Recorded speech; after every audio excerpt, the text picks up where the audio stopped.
No sé si alguna vez en sus 5 minutos de locura, que casi no tienen, ¿verdad?, se les ha ocurrido pensar eso de que les gustaría tener algún superpoder.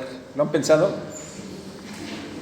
Hicieron lo mismo que los de la mañana, nada más se ríen, ¿verdad? Sí, entonces sí, ¿verdad? Sí lo han pensado. Bueno, vamos a pensar que ustedes no fueron y que algún otro loco por ahí les preguntó: oye, ¿no te gustaría tener algún superpoder? ¿Y cuál quisieras tener? Bueno, ¿cuál fue su respuesta? Si es que les preguntaron, ¿verdad? Porque si ya lo estaban pensando, pues ya era obvio que sí querían, ¿verdad? ¿Cuál o cuáles, verdad? A lo mejor, ¿no? ¿Cuáles superpoderes les gustaría tener? Bueno, miren, la verdad es que todos sabemos que eso no pasará, ¿verdad?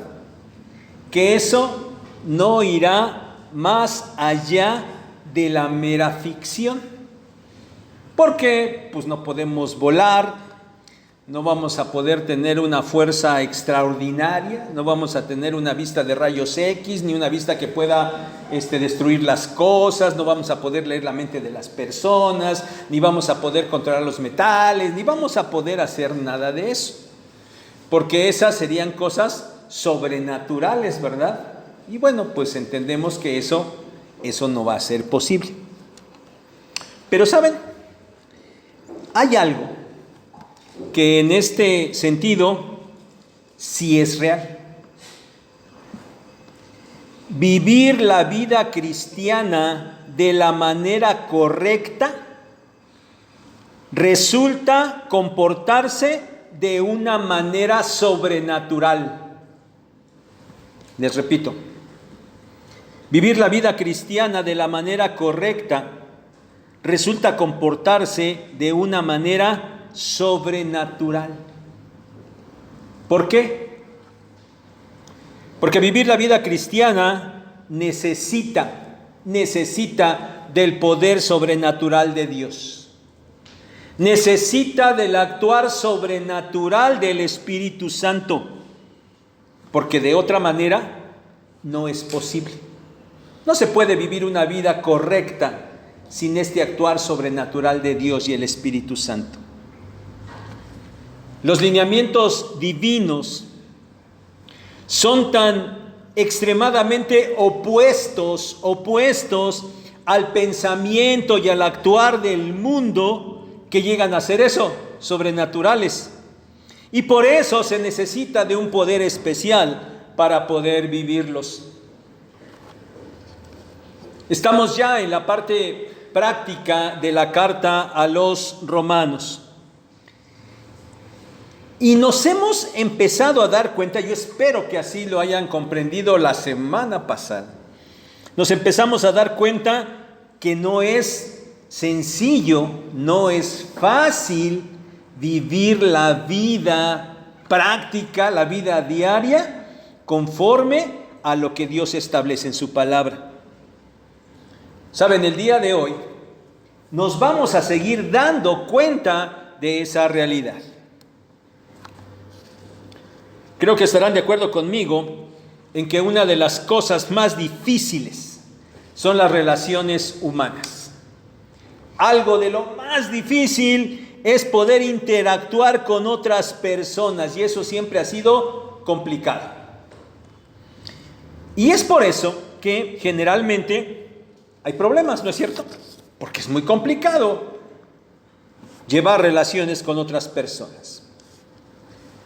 Pero hay una realidad, los creyentes, aparte de vivir en esta problemática natural de todos los seres humanos, aparte de eso, bueno, los creyentes muchas veces se ven aún inmersos mucho más en esta problemática por el hecho de ser hijos de Dios. Y los creyentes sinceros preguntan cómo es que deben tratar con los demás, sean inconversos o aún sean hermanos en la fe. ¿Cómo debemos tratar con ellos? ¿Cómo actuar cuando se han recibido ofensas? ¿O cómo actuar cuando se sienten agobiados por otras personas? Bueno, la verdad es que este es un cuestionamiento correcto, adecuado. Y en los versículos que hoy nos toca predicar, nosotros vamos a encontrar de manera general que el tema es cómo interactuar con los demás. Pero cómo interactuar con los demás de acuerdo a la voluntad de Dios. Y una vez más comprobaremos que hacer la voluntad de Dios en ese sentido necesita de un poder sobrenatural. Pero, finalmente, será lo mejor para nosotros. Vamos a considerar lo que ya acabamos de leer en Romanos capítulo 12, versículos 14 al 21. Hay una serie de lineamientos, son bastantes. Los vamos a tratar todos y los vamos a tratar brevemente. Creo que sería suficiente con que los leyéramos, ¿verdad? Están tan claros, que no necesitan demasiada explicación. Sin embargo, vamos a explicar un poquito, muy poquito de cada uno de ellos.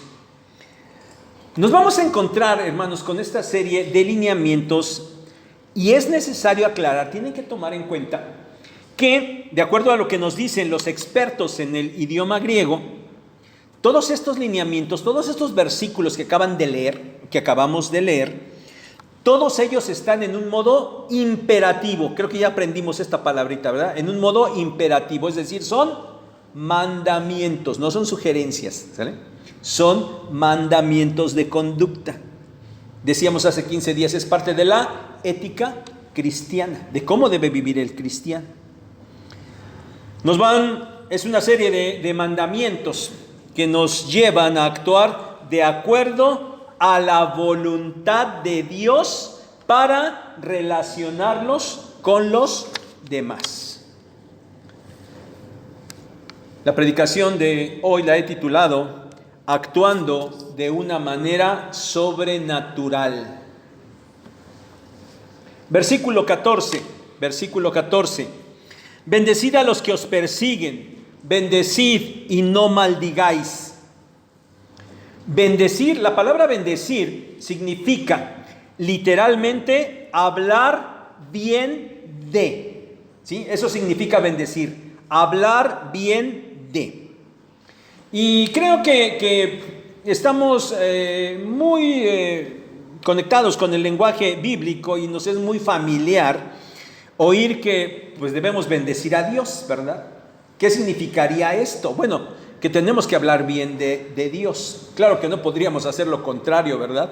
Nadie podría decir nada en contra de esto, pero bendecir a Dios es hablar bien de Dios, reconociendo quién es Él, alabándolo, dándole el reconocimiento de quién es Él, diciendo, ¿sí? Diciendo lo que Él hace, dándole la gloria que merece, reconociendo sus atributos, es decir, hablando de su bondad, de su amor, de su misericordia, de su justicia, de su santidad y de todos sus demás atributos. Cuando decimos bendecir, hablamos bien porque alabamos y decimos acerca de nuestro Dios. Pero saben, hermanos, en este versículo, aquí donde acabamos de leer, pues obviamente este no es el sentido. Porque aquí, en este versículo, Pablo nos está hablando de bendecir a Dios. Entonces, lo que aquí significa bendecir es desear que alguien sea bendecido. Lo que aquí significa bendecir es pedirle a Dios que bendiga a alguien, ¿sí? Es decir, no significa que el creyente va a bendecir a otras personas. Y quiero hacer este paréntesis aquí porque, en los últimos tiempos ha proliferado esto de enviar bendiciones, ¿verdad? Bendiciones, y ahí andan algunos creyentes Y algunos de Sinaí, ¿verdad? ¿Cómo les gusta andar mandando bendiciones ahí a diestra y siniestra, ¿verdad? Como si fueran capaces de realmente poder dar bendiciones a los demás. Bueno, a los que acostumbran a hacer esto, por favor ya dejen de hacerlo, porque eso no es correcto. Porque nosotros no tenemos la capacidad de bendecir a nadie, de darle bendiciones a nadie. La forma correcta, lo correcto es decir que Dios te bendiga. Lo correcto es decir, Señor Dios, bendice a, voy a orar para que Dios te bendiga. Yo no puedo. Bueno, tengan en cuenta esto. No podía pasarlo por alto, era importante aclararlo. Pero bueno, repitamos lo que aquí en este versículo significa bendecir. Bendecir es desear que Dios bendiga a alguien. Pedir en oración que Dios bendiga a alguien. Y bueno, esto de pedir esta bendición para otros no sería nada difícil si tal mandato se dirigiera a quienes son personas amadas, cercanas y queridas, ¿verdad? Sí, pedir que sean bendecidos aquellos a los que amo. Bueno, eso no tiene nada de difícil. El punto aquí es que el creyente debe desear el bien, desear que Dios bendiga a quienes lo persiguen. A ellos es a los que debe desear un bien, desear que Dios lo bendiga, a quienes los persiguen. Ahora, ¿quiénes son estos? Los que se le oponen, los que lo desprecian, los que lo atormentan, los que lo agobian. Estos son los que lo persiguen al creyente. Pero aquí cabe hacer otra aclaración. Los que lo persiguen en el entendido de que lo hacen porque el creyente se está comportando correctamente de acuerdo a los lineamientos divinos. Sí, porque a veces los creyentes, claro que son agobiados y perseguidos y molestados. ¿Por qué? Pues porque se están comportando de una manera terrible, ¿no? Están siendo de lo peorcito con los demás, con los inconversos, y bueno, pues, pero ahí están, cuánto sufro, ¿verdad? Mira cómo me tratan los demás. Pues sí, pues cómo te estás portando, cómo no quieres que te traten de esa manera, ¿verdad? Obviamente aquí no es el sentido, ¿verdad? Es los que lo persiguen, los que lo agobian, los que lo molestan, porque el creyente se está comportando correctamente, cristianamente, adecuadamente. El mandamiento es entonces orar a Dios para que bendiga a aquellos que están agobiando, molestando al creyente. Ese es el mandamiento. Pero el mandamiento se completa con una parte negativa en este mismo versículo. Dice, y no maldigáis, no hay que maldecir. Miren, maldecir es desear el mal para alguien. Eso es maldecir. Desear el mal para alguien. En este caso, ¿para quién? Pues para los perseguidores, ¿verdad? E inclusive, esto de maldecir también implica el orar, ¿sí? Llegar a ese punto de pedirle a Dios que le haga mal a aquellos que lo están persiguiendo. No hay que desear el mal ni pedir el mal para ellos. Al contrario, hay que desear el bien y pedir el bien para ellos. Miren, aunque hay extremas y escasas excepciones, y digo que así lo hay porque yo sí me he tocado escuchar a personas que no cristianas que dicen, bueno, pues que Dios lo bendiga, ¿verdad? No sé si les ha tocado eso, ¿verdad? Así como que Dios le bendiga. Pero cuando veo esto, más bien a mí me parece que lo dicen porque no pueden hacer nada, ¿verdad? Porque los están molestando, les están perjudicando, y como no pueden hacer nada, se quieren oír bien piadosos y dicen, sí, que Dios lo bendiga, ¿verdad? Bueno, ese es el actuar de algunos, ¿verdad? Algunas excepciones y solamente bajo estos casos. Sin embargo, Sin embargo, esta no es la manera de pensar y de actuar de las personas inconversas. Es una reacción natural, más bien, hacer lo contrario. Las personas inconversas le desean el mal a aquellos que les hacen mal. De manera natural, eso es lo que hacen. Eso es su manera natural de reaccionar. Hacer lo contrario, es decir, desear que a los que persiguen les vaya bien e inclusive pedirle a Dios que los bendiga, eso no es lo natural. Por eso digo que para poder hacerlo se necesita de un poder sobrenatural. Actuar de una manera sobrenatural. Pero esto es posible. Y es posible solo para quienes no se amoldan al mundo, los que han hecho nueva su manera de pensar y la han hecho nueva porque han recibido las misericordias de Dios. Para ellos sí es posible. Versículo 15. Gozaos con los que se gozan, llorad con los que lloran. Iniciemos con la segunda parte. Llorad con los que lloran. Porque esto, en la inmensa mayoría de las veces, no es tan difícil, ¿no es cierto? No es tan difícil. Y esto es algo que inclusive vemos en los inconversos, en los no creyentes. Porque todos, y díganme si no es cierto, todos de manera, digamos, general, se solidarizan con el dolor de los demás. Pasa algo con alguien y normalmente la gente se solidariza con ellos. Sobre todo en el momento de la muerte, ¿verdad?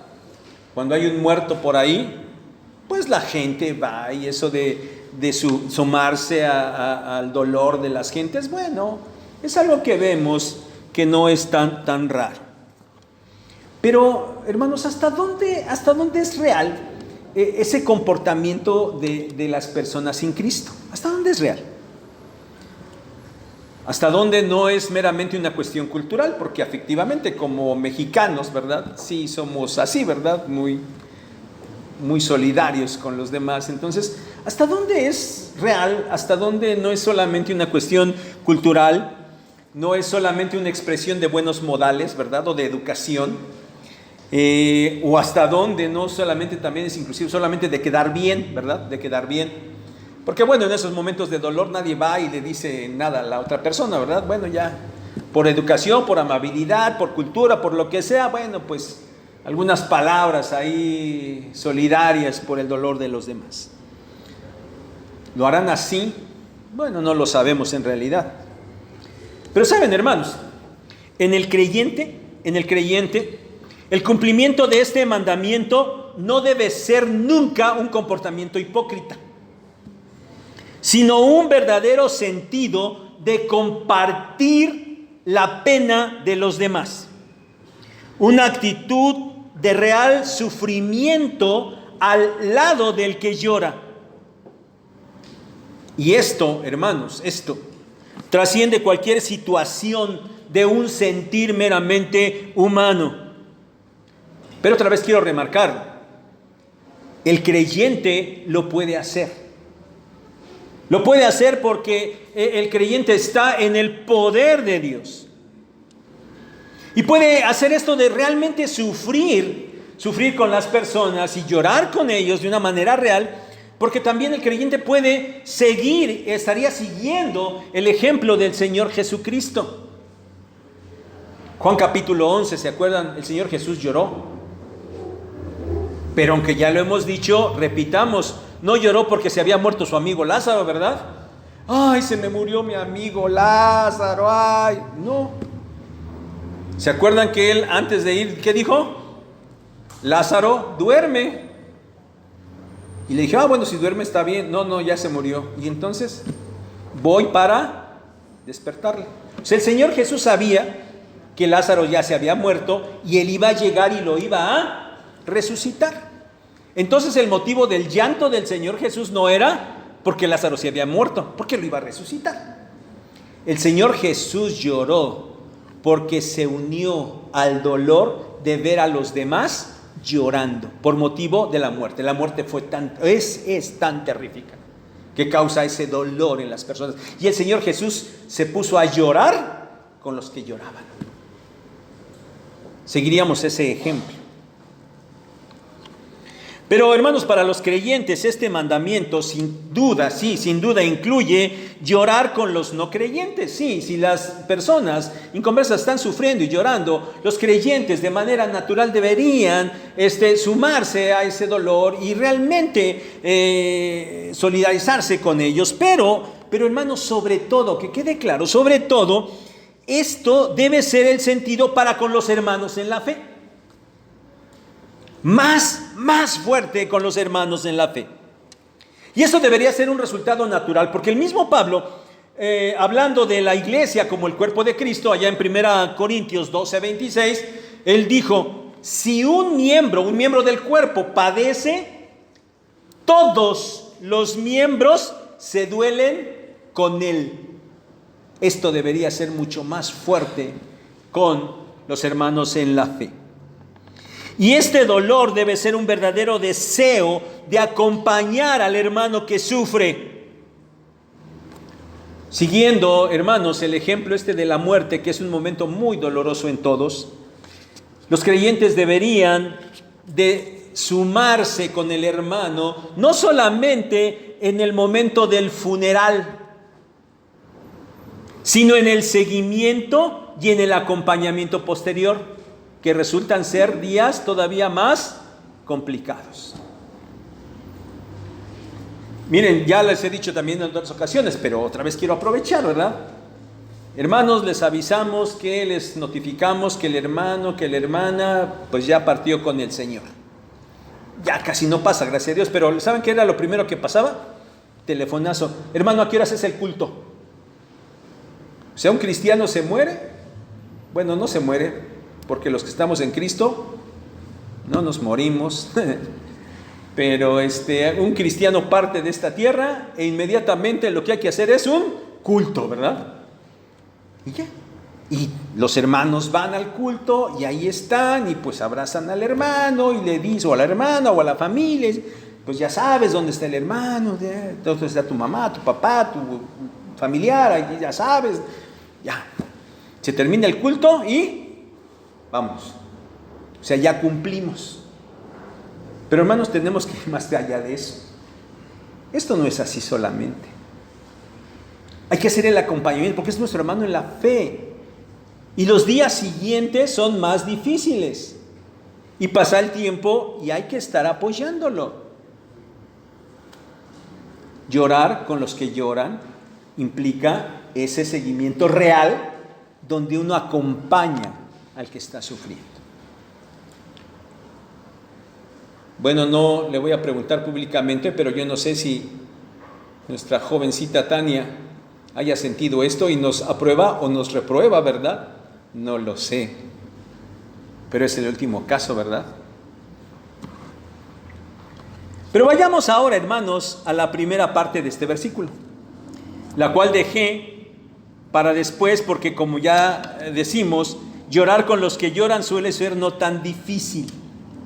En cambio, gozarse con los que se gozan, esto sí que muchas veces no resulta ser tan fácil. ¿Por qué?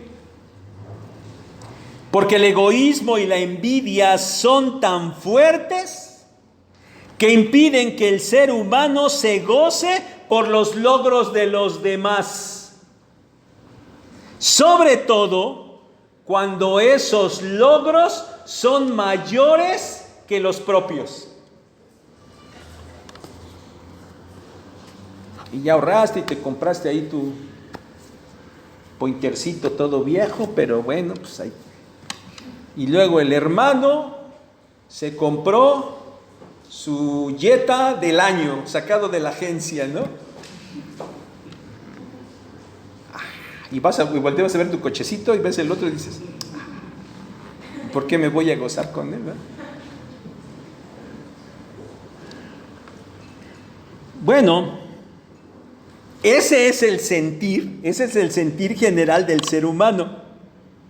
Y por eso, otra vez, debemos recalcar que este es un mandamiento para ¿quiénes? Para los creyentes, que solo por la gracia de Dios pueden en realidad gozarse por el gozo de los otros, por las bendiciones que los otros reciben, aunque sean mayores que las que a uno le tocan.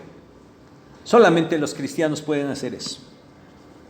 Este mandamiento, al igual que el de llorar, sin duda puede y debe ser manifestado para con los inconversos, pero sobre todo, para con los hermanos en la fe, sobre todo.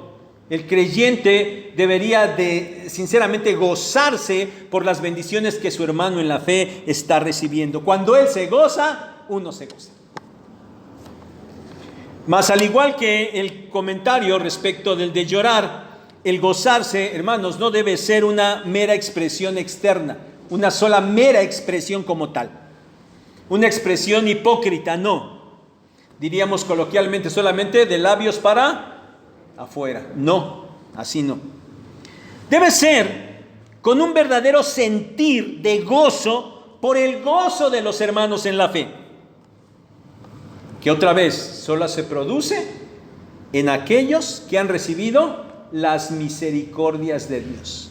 Solo en estos es posible. Y por eso el creyente nunca debe decir, y si por ahí se acostumbran decirlo, bueno, el creyente nunca debe decir como una mera expresión, ni de broma, ni porque sea sin mala intención, eso de que, pues yo te tengo envidia de la buena, ¿sale? Si acostumbraban decir eso, hermano, pues a lo mejor sería bueno irlo quitando del vocabulario, ¿no? Porque la envidia es envidia, ¿no? No hay envidias buenas, es envidia. Y a lo mejor lo que quieren nada más es por fuera decir, ay sí, qué bueno, ay te tengo envidia de la buena. Ojalá y te lo roben ahorita que salgas para acá. ¿No? Envidia de la buena no existe, hermanos, ¿sale? Entonces ya quiten esto. Tienen que gozarse realmente por las bendiciones de los demás. Versículo 16. Unánimes entre vosotros, no altivos, sino asociándoos con los humildes. No seáis sabios en vuestra propia opinión. Bueno, primero vamos a determinar quiénes son los humildes, ¿sí? Literalmente, humilde significa, esta palabra humilde significa literalmente lo que el diccionario nos dice, es aquello que es bajo y no se levanta mucho de la tierra.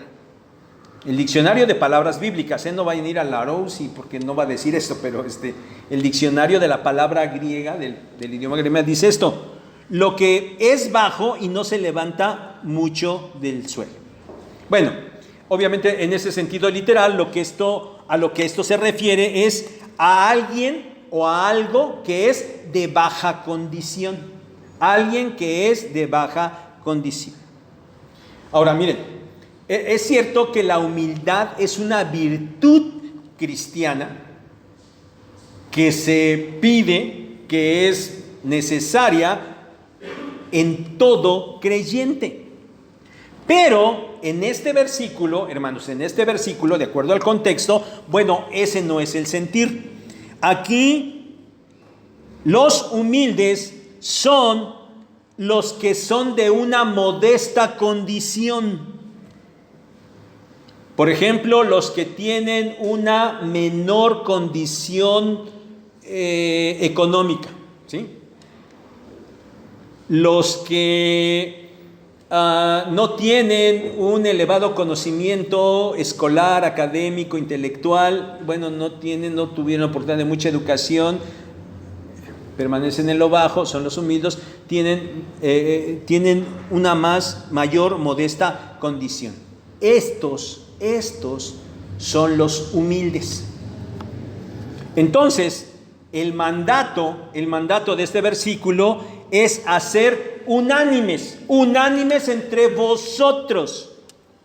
Unánimes significa sentir lo mismo unos con otros. Eso es unánimes. Sentir lo mismo, no es estar juntos, sino sentir lo mismo, tener el mismo sentimiento, tener el mismo sentir. Y la exhortación es a no ser altivos, no ser altivos. Altivos significa pensar en las cosas arrogantes, en las cosas elevadas, en las cosas altas. Pero aquí también aclaremos para entender bien el sentido de este versículo. Claro que las cosas mayores, las cosas más grandes, las cosas más altas son las cosas espirituales. Y el creyente, todo creyente, debería anhelar esas cosas mayores. Sin embargo, el contexto aquí no es ese. Aquí lo que significa es que el creyente no debe ser altivo porque no debe poner su mente en esas cosas que el mundo considera como las más altas. Tener un gran estatus material, un gran estatus económico, un gran estatus social, un gran estatus de conocimiento. No, a eso no debe aspirar arrogantemente. A estas cosas que por ser valores del mundo hacen que las personas se sientan superiores a los demás. Y esa es una manera, otra vez, es una manera muy normal de actuar de las personas. ¿Y cuántos videos no han aparecido allí en las redes sociales de personas que menosprecian a los que sirven las mesas en un restaurante o a los que cobran en un supermercado? Y gente arrogante, hasta le ponen por ahí como hashtag lady, quién sabe qué, ¿no? Lady, quién sabe cuál, ¿no? ¿Por qué? Porque con arrogancia están haciendo menos a las personas. Ese es el actuar natural del mundo. Por eso el mandato es que los creyentes no deben ser arrogantes, sintiéndose superiores a los demás por ningún motivo. En contraste, dice el mandamiento que deben asociarse con los humildes. Bueno, ya explicamos quiénes son los humildes, ¿verdad? Pues bien, el creyente debe asociarse con ellos. Otra manera de traducir esta palabra asociarse es condescender. Y significa literalmente ser guiados juntamente con o dejarse llevar juntamente hacia abajo. Estando con, descender. No te pongas altivo. No pienses hacia arriba, no te sientas. Ve con los humildes y desciende con ellos. Este sería el resumen. El creyente no puede ser arrogante, pensando en las cosas que el mundo considera que lo ponen por encima de los demás, sino que debe dejarse llevar hacia abajo, poniéndose en el nivel de quienes son considerados por el mundo como los menos, permaneciendo allí con ellos en lo bajo, sintiendo lo mismo que ellos. El cristiano debe descender hasta el nivel de los que son considerados como menos, en lugar de ser engreídos y arrogantes. Y esto aplica para todas las personas, ¿verdad? Los creyentes deben hacer esto para con todas las personas, pero otra vez, de manera especial dentro de la iglesia. Porque como leímos ahí, el llamado es a ser unánimes entre vosotros. Pablo le está hablando a la iglesia. Entre ustedes deben tener el mismo sentir. Por eso es que no puede haber arrogancia dentro de la iglesia en ningún rubro, en lo que sea, nada, en nada. Y esto es lo que el Señor Jesucristo dijo. ¿Quién es el mayor en el reino de los cielos? El que sirve, el que sirve, es que es servidor de los demás. Por eso es que no hay nadie que desee, que deba desear el ser servido. Y para esto viene la frase final en este verso: no seas sabio en tu propia opinión. Miren, siguiendo el hilo del argumento, ¿verdad? Esas palabras necesitamos explicarlas con base en el argumento mismo que se viene desarrollando. Y este se refiere a que nadie debe poner su propio criterio para medirse con los demás. Nadie debe juzgarse a sí mismo comparándose con los demás con base en su propio pensamiento. Porque ¿qué va a pasar? Y díganme si no es cierto. Siempre que juzgamos a las demás con nuestro criterio, siempre ganamos, ¿no es cierto? Y los demás pierden. ¿O cuándo hemos perdido nosotros? Nunca, ¿verdad? Siempre pierden los demás. Por eso no debe ser con base en el criterio propio. Y por eso está la palabra de Dios.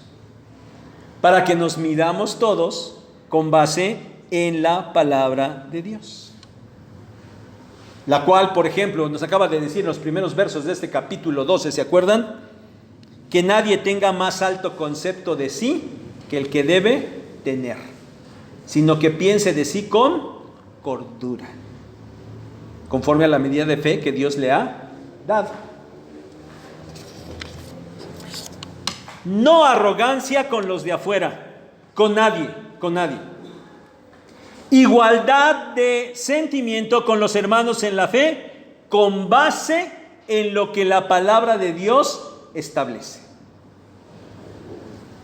Verso 17. No paguéis a nadie mal por mal, procurad lo bueno delante de todos los hombres. La ley del Antiguo Testamento decía, Levítico 24, 19, 20, por ejemplo: y el que causare lesión en su prójimo, según hizo, así le sea hecho, rotura por rotura, ojo por ojo, diente por diente. Según la lesión que haya hecho a otro, tal se hará en él. Esta es la ley de Dios. Esta es la ley divina. Esta ley, sin duda, es una muestra de la justicia expresada por Dios para con su pueblo. Y lo hizo, cuando leemos esto, lo hizo para que la severidad del castigo infligido al culpable de alguna falta no fuera mayor al daño que había provocado. ¿Está claro eso?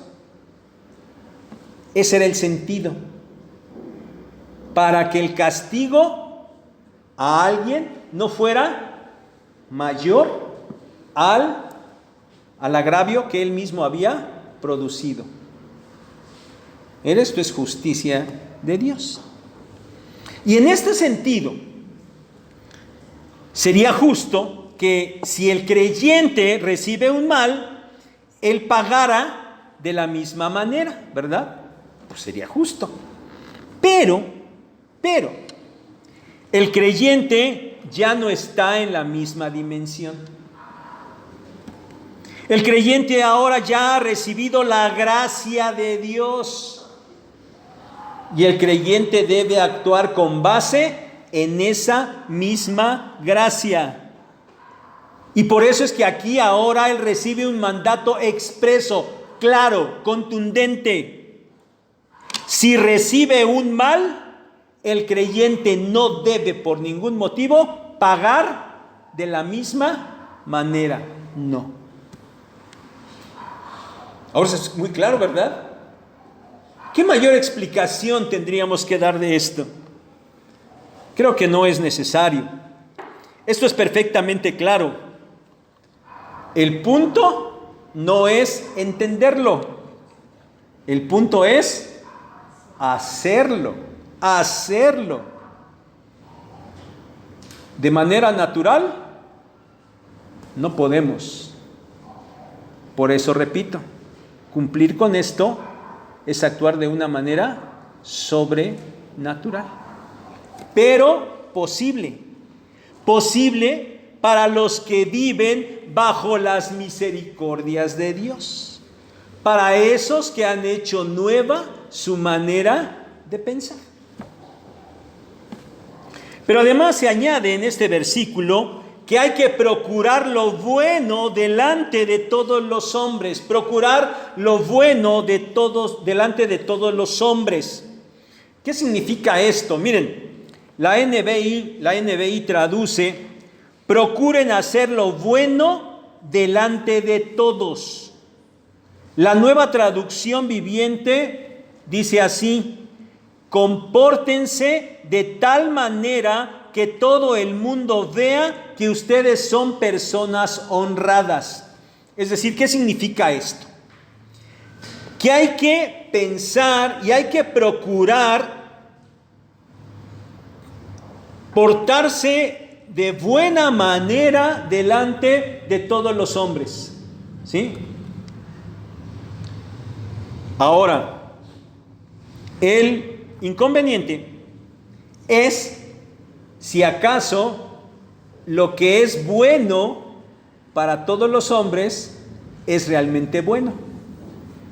Y la respuesta es no, no. Entonces, ¿qué es lo bueno? Lo bueno simplemente es lo que Dios dice que es bueno, lo que está ahí en su palabra. Entonces, el creyente debe procurar presentarse delante de todas las personas haciendo lo que es bueno, lo que es bueno. Ahora, estas cosas es muy probable que las personas no las perciban exactamente como buenas. Pero también hay otra realidad. Cuando el creyente se comporta de acuerdo a las cosas buenas de Dios, también es cierto que esas cosas buenas de Dios no van a ser malas para las personas de ninguna manera. Y el inconverso terminará reconociendo que el creyente, independientemente si sabe que es cristiano, si eso, si no, él entenderá que es una persona honorable, que se comporta de buena manera, y aceptarán ese comportamiento como correcto. Buscar estas cosas para el creyente le va a proveer de una herramienta valiosa en dos sentidos. Si el creyente está procurando comportarse y presentarse de buena manera, diríamos en nuestro lenguaje, quizás, no sé, dar un buen testimonio delante de los demás, portándose de buena manera. Bueno, si su corazón y en su mente el creyente tiene esto, entonces no va a haber cabida para buscar el mal de los demás. Y cuando reciba un mal, de manera automática no va a devolver mal por mal, ¿verdad? Porque en su corazón y en su mente está hacerles el bien. Entonces es una valiosa herramienta para cumplir este mandamiento en sí mismo. Pero también de manera práctica, ¿saben, hermanos? Yo me atrevo a decir que también cuando el creyente se comporta de esta manera, también puede evitar en mucho que los demás le hagan males. ¿Por qué lo digo así?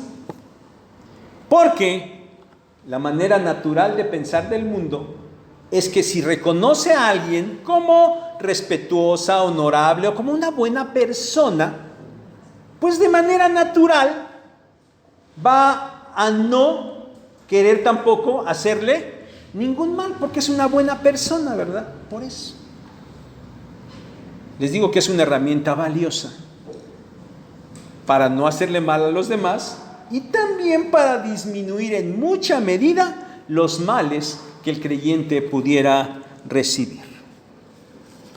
Versículo 18. Si es posible, en cuanto dependa de vosotros, estad en paz con todos los hombres. Estar en paz con todos los hombres es el objetivo de este mandato. Sin embargo, Pablo inicia diciendo, si es posible. Esto invariablemente nos deja claro que no siempre va a ser posible estar en paz con todos los hombres. Estar en paz implica, como lo acabamos de decir en el verso anterior, que los demás no se sientan agraviados por el creyente. Porque el creyente está procurando ganar su reconocimiento con hacer lo bueno para que los inconversos vean que él hace hace lo bueno. Pero ya dijimos, si ganar su aprobación, y quede claro para todos, si ganar la aprobación de los inconversos implica el apartarse de los lineamientos de Dios, entonces, pues no hay para dónde hacerse, ¿verdad? El cristiano debe ser fiel al Señor sobre todo. Y si es así, y si por eso el inconverso ya no está en paz con el creyente, bueno, pues ya no se puede hacer mucho, ¿verdad? O ya no se puede hacer nada. En este caso, ya no será posible.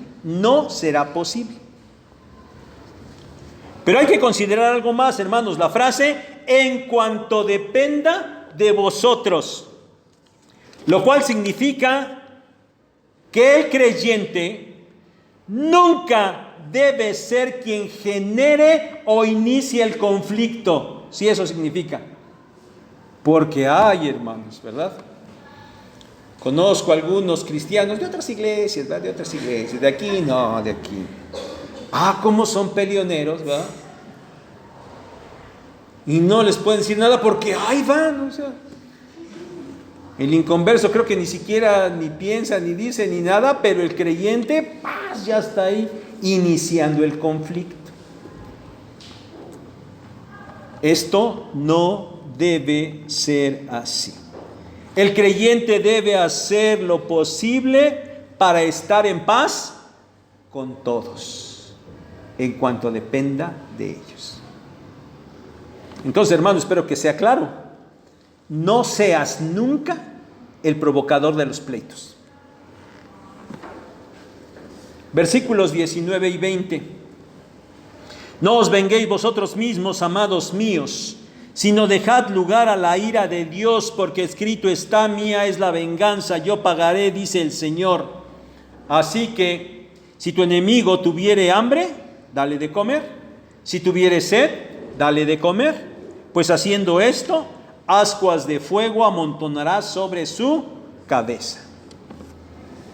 Hermanos, este mandamiento tiene que ver con la incapacidad del creyente, para ejercer el derecho de infligir el castigo por una ofensa recibida. ¿Y para qué? En lugar de eso, deje el lugar a Dios. Para que sea Dios quien tome realmente el asunto en sus manos y Él aplique lo que verdaderamente es justo. No os venguéis. Este verbo vengar tiene que ver con vindicar o resarcir el daño, ¿sí? Vengar es vindicar o resarcir el daño. Miren, la cuestión sería más o menos así. El creyente recibe un agravio Ya, y aunque tuviera el derecho o la oportunidad, pero más, si no tuviera la oportunidad, él no debe buscarla nunca. Y si la tiene, no debe ejercerla, no debe vengarse, no debe buscar la vindicación por el daño recibido.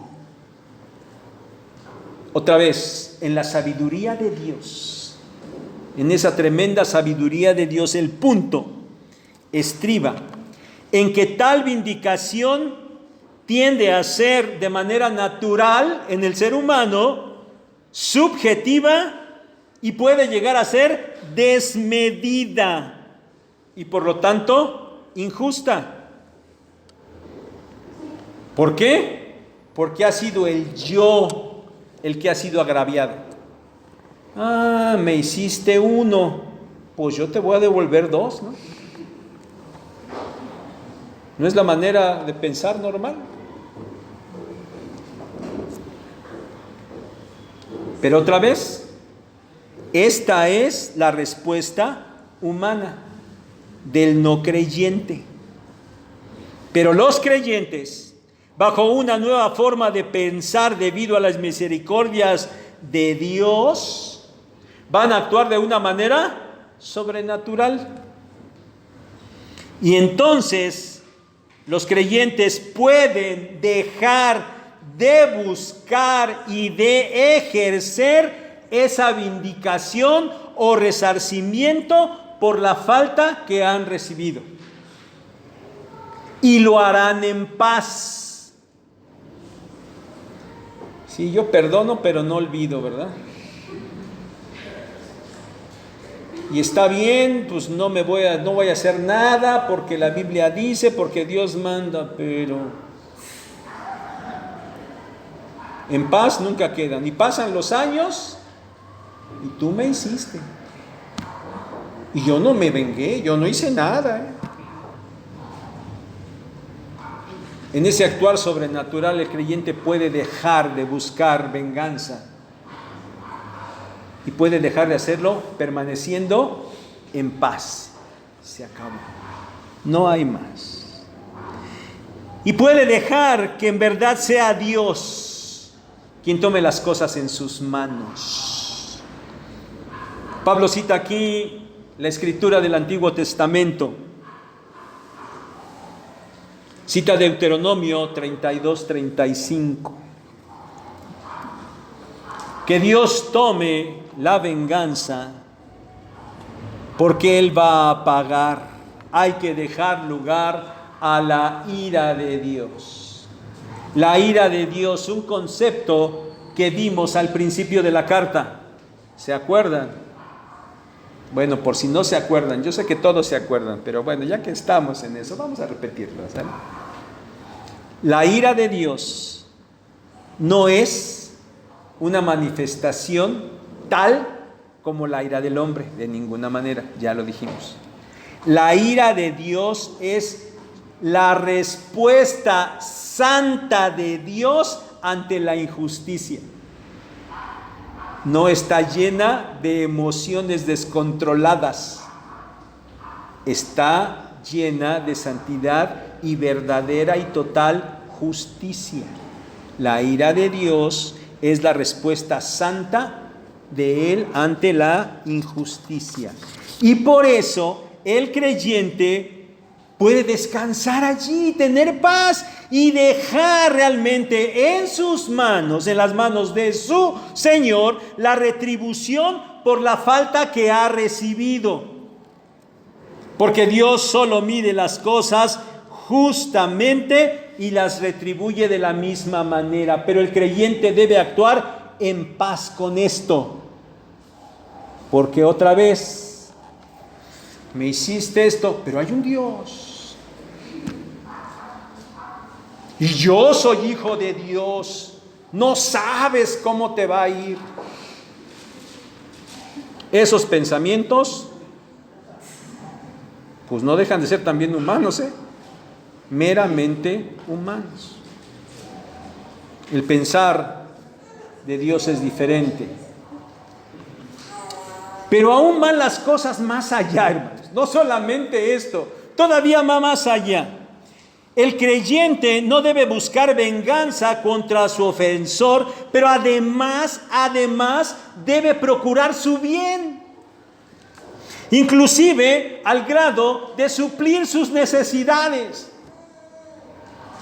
Dice aquí que si tiene hambre, hay que darle de comer. Y si tiene sed, hay que darle de beber. Cuando el creyente hace esto, ascuas de fuego amontona sobre su cabeza. Esto lo hemos leído muchas veces, ¿verdad? Y a lo mejor han escuchado la explicación y se habrán encontrado con que hay 2 o 3 explicaciones de esto. Pero bueno, la que creo que es la más adecuada. Muchos comentaristas se inclinan por esto y nos explican que esta frase, bueno, para empezar, ascuas de fuego es carbones encendidos, ¿sí? Bueno, ya creo que pocos de ustedes, sobre todo pocas de ustedes, ¿verdad?, guisaron con carbón. Ya nadie, bueno, algunas de ustedes sí, ¿verdad? O han visto, ¿verdad?, cuando vamos a comprar los tamales, ¿verdad? Ahí tienen su anafre. Esa cosita que tiene ahí se llama anafre, si no sabían, ¿sale? Se llama anafre. Y ya ven que ahí arriba le ponen carboncito, ¿no? Y lo prenden y se ponen ahí rojitos y todo esto. Bueno, ascuas de fuego son esos carbones, ¿sale? Esos carbones así encendidos, ¿sale? Esos son ascuas de fuego. Bueno, nos explican que esto de poner este fuego o estos carbones encendidos sobre la cabeza era una antigua costumbre egipcia, ¿sí? Ya era antigua en los tiempos de Pablo, pues ahorita es todavía mucho más antigua, ¿no? Una antigua costumbre egipcia que decía que cuando una persona quería demostrar su contrición en público, se colocaba sobre la cabeza un sartén con carbones encendidos. Agarraba un sartén, se lo ponía en la cabeza y así andaba por la calle, ¿no? Para demostrar que él sentía mucho dolor, un dolor calcinante por lo que había hecho, un sentido de culpa muy grande y una gran vergüenza. Eso significaba poner carbones sobre la cabeza. Entonces la idea, hermanos, aquí es que cuando el creyente responde de buena manera a aquel que lo está agraviando, y en lugar de hacer un mal o procurar o desear un mal para él, hace un bien y le devuelve con ese bien y le suple inclusive sus necesidades, bueno, él puede lograr que aquel ofensor llegue a sentir mucha vergüenza. A tal grado que inclusive aquel ofensor pudiera arrepentirse. Ese es el sentido de esta frase. Verso 21. No seas vencido de lo malo, sino vence con el bien el mal. Este versículo, hermanos, finaliza perfectamente la idea que Pablo ha venido desarrollando. Hay que vencer el mal con el bien. Así de sencillo. Porque responder de la manera contraria es dejarse vencer por el mal. Hacer lo que le hacen al creyente, responder de la misma manera, buscar venganza, devolver mal por mal, pedir maldición por ellos, todo eso, dice Pablo, quien hace esto se está dejando vencer por el mal. Porque todo lo que se ha descrito hasta aquí, eso es el bien. Hay que responder de esa manera. Y otra vez, hermanos, quiero reiterar que esa manera de responder mal y de vengarse y de retribuir todo y hasta en exceso y de desear el mal para quien le hace a uno mal, bueno, todo eso es la manera de pensar del mundo, y esa es la manera natural en la que nos vamos desarrollando, en la que vamos viviendo. Pero no se olviden que el creyente está en una esfera totalmente diferente. Ya no es del mundo. Y por eso debe actuar de una manera totalmente diferente. Bien, hermanos, para concluir, retomemos la idea que mencioné en la introducción. Algo de lo más difícil son las relaciones personales.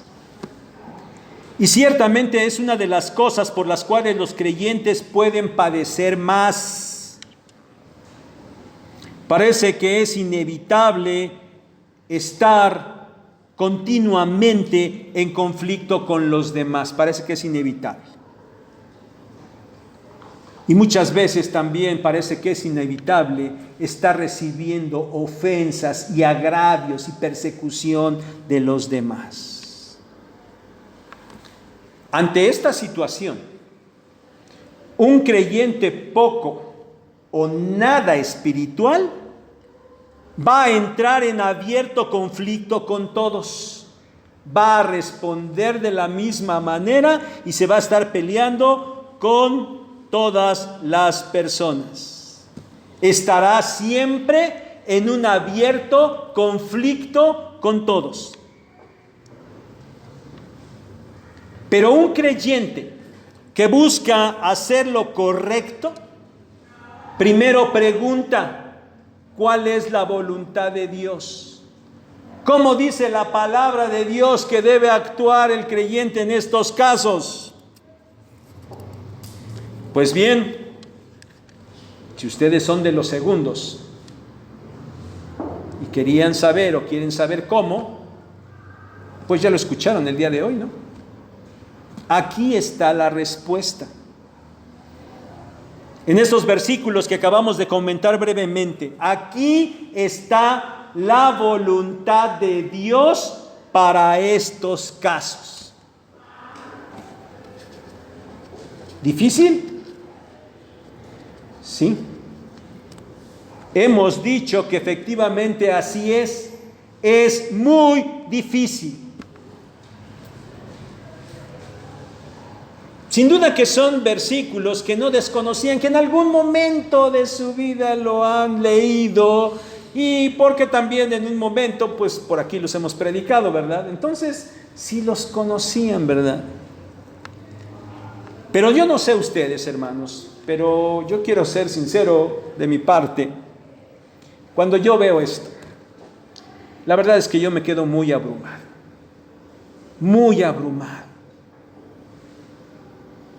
Por poder entender claramente la manera en la que yo debo responder ante todas esas situaciones. Yo no sé si a ustedes les pase lo mismo. Quedar abrumados por lo que aquí leemos, por lo que aquí encontramos. Porque, hermanos, es bien grato, es hermoso, maravilloso centrarnos en los primeros 11 capítulos de Romanos, ¿verdad? Y saber que sí, somos pecadores, pero que en un momento dado la gracia de Dios vino y su justicia se aplicó a través del Evangelio por medio del sacrificio de nuestro Señor Jesucristo. Y Él nos ha salvado y nos ha redimido y nos ha reconciliado con Él. Y ahora estamos llenos del Espíritu Santo y un día vamos a ser glorificados, y escuchar todo eso es grato para nosotros y es hermoso. Pero cuando llegamos a la parte práctica y nos encontramos con la manera en la que nosotros debemos responder a todas esas misericordias de Dios, entonces puede ser muy complicado. Espero que nadie arranque esa hoja de su Biblia y diga, yo mejor la quito.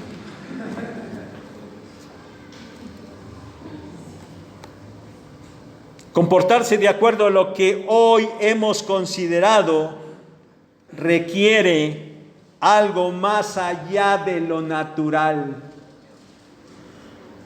requiere un comportamiento sobrenatural. Pero el creyente tiene la capacidad de hacerlo. Esto es la voluntad de Dios. Esto es lo que debe hacer. Así es de que, mi hermano, tienes dos opciones. La primera es ignorar todos estos mandamientos y seguir amoldándote al mundo y actuar bajo los estándares del mundo. Si eso haces, tus conflictos con los demás nunca se van a acabar y nunca podrás vivir en paz. Nunca. La segunda opción es que actúes bajo estos mandamientos. Si lo haces, estarás haciendo la voluntad de Dios. Y entonces podrás comprobar que la voluntad de Dios en verdad es buena, agradable y perfecta. Es probable que los demás no quieran dejar de estar en conflicto contigo. Es probable. Pero ya no depende de ti. Ya no dependió de ti. Mas la gran diferencia es que por no ser tú el que esté propiciando ni engrandeciendo el conflicto, sino amoldándote a la buena voluntad de Dios, entonces su paz, la paz de Dios, te va a llenar. Y a pesar de eso, tú podrás vivir tranquilamente. Esta es la parte práctica de aquellos que son salvos. Que Dios les bendiga.